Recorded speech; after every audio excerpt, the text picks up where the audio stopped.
প্রিয় শিক্ষার্থীবৃন্দ, এবার আমি তোমাদের দ্বিতীয় যে অধ্যায়টির উপর পরীক্ষা হবে তার সম্পর্কে একটু আলোচনা করে দিচ্ছি। তোমাদের দ্বিতীয় যে অধ্যায়টি নিয়ে আলোচনা করব সেটি হচ্ছে অধ্যায় 10, আর্থিক বিবরণী।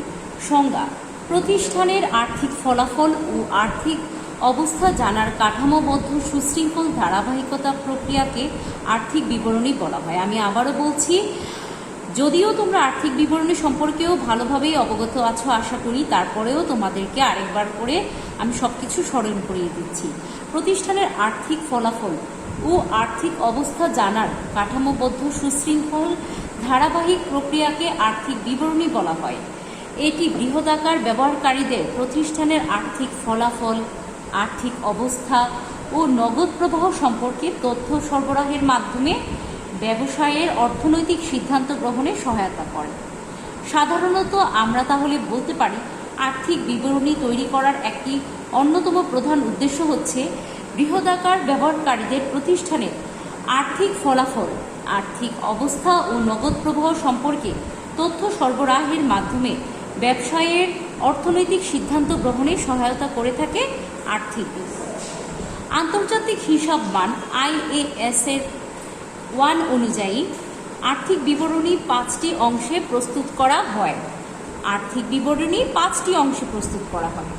আর্থিক বিবরণীর 5টি ধাপ হলো, আমি আবারও বলছি, আর্থিক বিবরণীর 5টি ধাপ হলো: বিশদ আয় বিবরণী, মালিকানা সত্ত্ব পরিবর্তন বিবরণী, আর্থিক অবস্থা বিবরণী, নগদ প্রবাহ বিবরণী, আর্থিক অবস্থা বিবরণীতে ব্যবহৃত প্রয়োজনীয় মোট ও গুরুত্বপূর্ণ হিসাবের নীতিমালা। আমি আরেকবার বলছি প্রিয় শিক্ষার্থীবৃন্দ, আর্থিক বিবরণীর যে 5টি ধাপ সেগুলো হচ্ছে: বিশদ আয় বিবরণী, মালিকানা সত্ত্ব পরিবর্তন বিবরণী, আর্থিক অবস্থার বিবরণী, নগদ প্রবাহ বিবরণী, আর্থিক অবস্থার বিবরণীতে ব্যবহৃত প্রয়োজনীয় মোট ও গুরুত্বপূর্ণ হিসাবের নীতিমালা। আয় বিবরণীর উদ্দেশ্য 2টি। প্রিয় শিক্ষার্থীবৃন্দ, সাধারণত আয় বিবরণীর 2টি উদ্দেশ্য থাকে, যথা বিশদ আয় বিবরণীর মাধ্যমে ব্যবসায়ের নিট লাভ বা ক্ষতি জানা যায়। এগুলো হচ্ছে আয় বিবরণীর মাধ্যমে সাধারণত ব্যবসায়ের নিট লাভ বা ক্ষতি সম্পর্কে জানা যায়। বিশদ আয় বিবরণীর বিভিন্ন আয় ও ব্যয়গুলো বিশ্লেষণ করা যায়। প্রিয় শিক্ষার্থীবৃন্দ, বিশদ আয় বিবরণীর মাধ্যমে বিভিন্ন আয় ও ব্যয়গুলো বিশ্লেষণ করা যায়। আর্থিক অবস্থা বিবরণীর সম্পর্কে গুরুত্বপূর্ণ কিছু তথ্য রয়েছে, যেগুলি আমি তোমাদের এখন শোনাবো। সেগুলো হচ্ছে: নির্দিষ্ট দিনে ব্যবসায়ের সম্পত্তির পরিমাণ জানার জন্য তোমাকে আর্থিক অবস্থার বিবরণী তৈরি করতে হয়। নির্দিষ্ট দিনে ব্যবসায়ের সম্পত্তির পরিমাণ জানার জন্য, আমি আরেকবার বলছি, নির্দিষ্ট দিনে ব্যবসায়ের সম্পত্তির পরিমাণ জানার জন্য আর্থিক অবস্থা বিবরণীর সম্পর্কে গুরুত্বপূর্ণ তথ্য তোমাদেরকে জানতে হয়। তাছাড়াও ব্যবসায়ের বিভিন্ন দায়ের পরিমাণ এবং তার প্রকৃতি সম্পর্কে অবগত হওয়ার জন্য, ব্যবসায়ের বিভিন্ন দায়ের পরিমাণ এবং তার প্রকৃতি সম্পর্কে তোমরা আর্থিক বিবরণী থেকে অবগত হতে পারো। ব্যবসায়ের সম্পত্তির উপর মালিকানা এবং তৃতীয় পক্ষের দাবির পরিমাণ জানার জন্যও আর্থিক বিবরণী প্রস্তুত করা হয়ে থাকে। ব্যবসায়ের সম্পত্তির উপর মালিক এবং তৃতীয় পক্ষের দাবির পরিমাণ জানার জন্য, দায় পরিশোধের ব্যবসায়ের সামর্থ্য জানার জন্য, ব্যবসায়ের গতি প্রকৃতি জানার জন্য সাধারণত আর্থিক অবস্থা বিবরণী তৈরি করা হয়ে থাকে। আমি আরেকবার বলছি, ব্যবসায়ের সম্পত্তির উপর মালিকানা ও তৃতীয় পক্ষের দাবির পরিমাণ জানার জন্য, দায় পরিশোধে ব্যবসায়ের সামর্থ্য জানার জন্য, ব্যবসায়ের গতি জানার জন্য আর্থিক বিবরণী তৈরি করা হয়ে থাকে। এছাড়াও প্রিয় শিক্ষার্থীবৃন্দ, আর্থিক বিবরণী প্রস্তুতের কিছু প্রণালী রয়েছে, যেগুলো তোমরা খুবই ভালোভাবে পূর্বেই ধারণা পেয়েছো, তারপরেও আমি আরেকবার একটু বর্ণনা করে দিচ্ছি। এই বিবরণীকে 2টি স্তরে লিপিবদ্ধ করা যায়। এই বিবরণীকে 2টি স্তরে লিপিবদ্ধ করা যায়। প্রথম স্তরে সম্পদসমূহকে 4টি ভাগে দেখানো হয়। সাধারণত প্রথম স্তরে সম্পদসমূহকে 4টি ভাগে দেখানো হয়, যথা স্থায়ী সম্পদ, দীর্ঘমেয়াদী বিনিয়োগ, চলতি সম্পদ, অলিক সম্পদ, চলতি সম্পদ, অলিক সম্পদ। দ্বিতীয় স্তরে মালিকানা সত্ত্ব ও দায় দেখানো হয়। প্রিয় শিক্ষার্থীবৃন্দ, দ্বিতীয় স্তরে মালিকানা সত্ত্ব ও দায় দেখানো হয়। এক্ষেত্রে দায়কে 2 ভাগে ভাগ করা যায়। সাধারণত আমরা দায়কে 2 ভাগে ভাগ করতে পারি। প্রিয় শিক্ষার্থীবৃন্দ, সাধারণত আমরা দায়কে 2 ভাগে ভাগ করতে পারি: দীর্ঘমেয়াদী দায়, চলতি বা স্বল্পমেয়াদী দায়। দীর্ঘমেয়াদী দায়, চলতি বা স্বল্পমেয়াদী দায়। এবার চলো আমরা স্থায়ী আর্থিক অবস্থা বিবরণীর কিছু শ্রেণীবিভাগ সম্পর্কে জেনে নিই। স্থায়ী সম্পদ, আমরা সাধারণত দীর্ঘকাল ধরে যে সমস্ত সম্পদ ব্যবহার করে থাকি সেগুলোকে একটি প্রতিষ্ঠানের স্থায়ী সম্পদ হিসেবে ধরা হয়।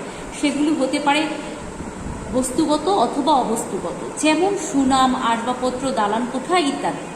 এগুলো দৃশ্যমান এবং অদৃশ্যমান উভয়ই হতে পারে। আমি আরেকবার বলছি, স্থায়ী সম্পদের মধ্যে সুনাম, আসবাবপত্র, দালান কোঠা ইত্যাদি অন্তর্ভুক্ত। এগুলো দৃশ্যমান এবং অদৃশ্যমান উভয়ই হতে পারে। চলতি সম্পদ, সাধারণত যে সমস্ত সম্পদ দীর্ঘকাল ব্যবহার করা যায় না। প্রিয় শিক্ষার্থীবৃন্দ, যে সমস্ত সম্পদ দীর্ঘকাল ব্যবহার করা যায় না তাকে চলতি সম্পদ বলে, যেমন দেনাদার, প্রাপ্য বিল এবং মজুত পণ্য ইত্যাদি। সাধারণত চলতি সম্পদের মধ্যে দেনাদার, প্রাপ্য বিল ও মজুত পণ্য ইত্যাদি পড়ে। এছাড়াও কিছু দীর্ঘমেয়াদী দায় রয়েছে। একটি প্রতিষ্ঠানে যে দায়ের অর্থ দীর্ঘকাল ব্যবহার করা যায়, আমি আরেকবার বলছি, যে দায়ের অর্থ দীর্ঘকাল ব্যবহার করা যায় তাই দীর্ঘমেয়াদী দায়, যথা মেয়াদি ব্যাংক ঋণ ছাড়াও বন্ধকি ঋণ, ঋণপত্র ইত্যাদি। দীর্ঘমেয়াদী দায়গুলো হচ্ছে মেয়াদি ব্যাংক ঋণ, ঋণপত্র ইত্যাদি। এছাড়াও রয়েছে চলতি সম্পদের মতোই চলতি দায়।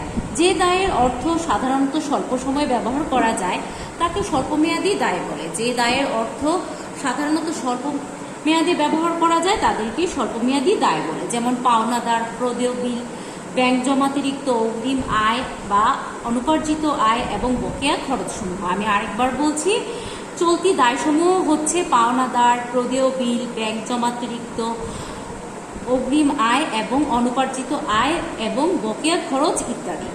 এছাড়াও কিছু সমন্বিত অর্থাৎ অসমন্বিত ব্যয় বা ভুয়া, অলীক, কাল্পনিক সম্পদ রয়েছে। একটি ব্যবসায় প্রতিষ্ঠানে অসমন্বিত কিছু সম্পদ, যেমন অলীক সম্পদ এবং কাল্পনিক সম্পদ হিসেবেও আমরা সেগুলোকে ধরে থাকি।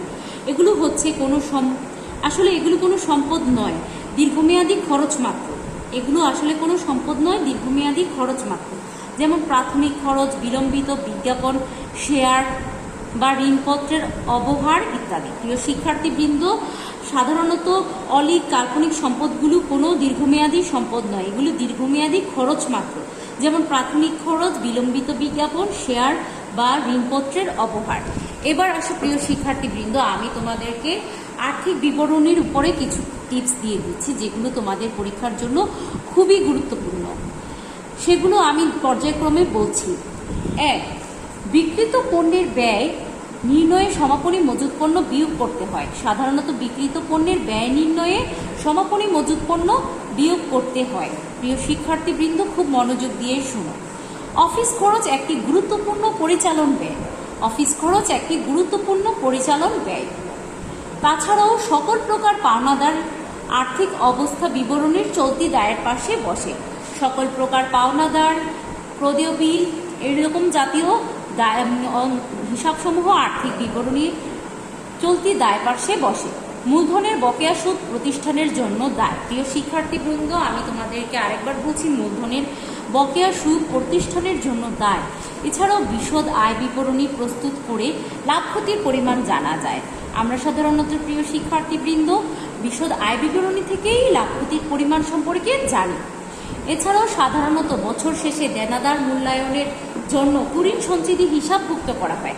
আচ্ছা প্রিয় শিক্ষার্থীবৃন্দ, যদি তোমাদের প্রশ্ন এরকম আসে যে কুঋণ সঞ্চিতি কেন হিসাবভুক্ত করা হয়, তখন তোমাদের উত্তরটি সাধারণত এরকম হবে। সাধারণত বছর শেষে দেনাদার মূল্যায়নের জন্য কুঋণ সঞ্চিতি হিসাবভুক্ত করা হয়। এছাড়াও গুরুত্বপূর্ণ অদৃশ্য এবং অস্পর্শনীয় সম্পদগুলো হচ্ছে সুনাম, প্যাটেন্ট এবং ট্রেডমার্ক। এগুলো একটি প্রতিষ্ঠানের অস্পর্শনীয় বা অদৃশ্যমান সম্পদ। এছাড়াও পণ্য বা সেবা বিক্রয় প্রত্যক্ষ পরিচালন ব্যয়। প্রিয় শিক্ষার্থীবৃন্দ, খুবই গুরুত্বপূর্ণ কিছু আইটেমের মধ্যে পণ্য বা সেবা বিক্রয় রয়েছে যেগুলো প্রত্যক্ষ পরিচালন ব্যয়।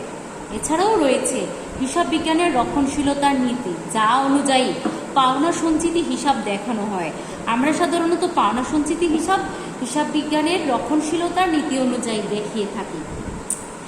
মালিকানা সত্ত্ব প্রতিষ্ঠানের জন্য এক ধরনের দায়। প্রিয় শিক্ষার্থীবৃন্দ, সাধারণত মালিকানা সত্য প্রতিষ্ঠানের জন্য এক ধরনের দায়।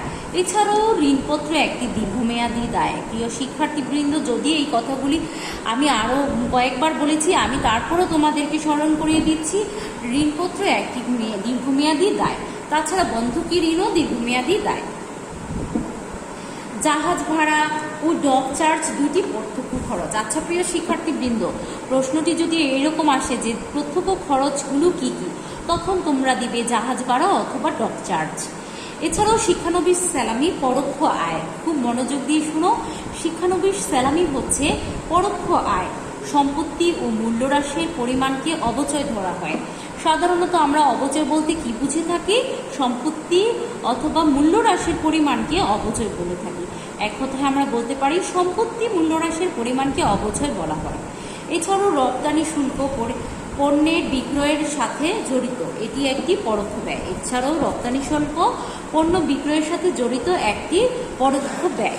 তো প্রিয় শিক্ষার্থীবৃন্দ, আমি তোমাদেরকে পর্যায়ক্রমে পরীক্ষার জন্য ভালো প্রস্তুতি যেন নিতে পারো সেজন্য জাবেদা এবং আর্থিক বিবরণী এই দুটি অধ্যায়ের উপরে দুইটি লেকচার দিয়ে দিলাম।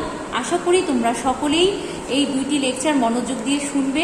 যদি তোমরা এই দুইটি লেকচার মনোযোগ দিয়ে শোনো এবং লক্ষ্য করো এবং বারবার মনোযোগ দিয়ে রিভিশন দেওয়ার চেষ্টা করো, তোমাদের সামনের অনলাইন বেসড পরীক্ষাটি অবশ্যই ভালো হবে। তোমাদের সবার মঙ্গল কামনায় আমি তোমাদের শিক্ষিকা অনিমা মিস এখানে বিদায় নিচ্ছি। সবাই সুস্থ এবং ভালো থাকবে। আল্লাহ হাফেজ।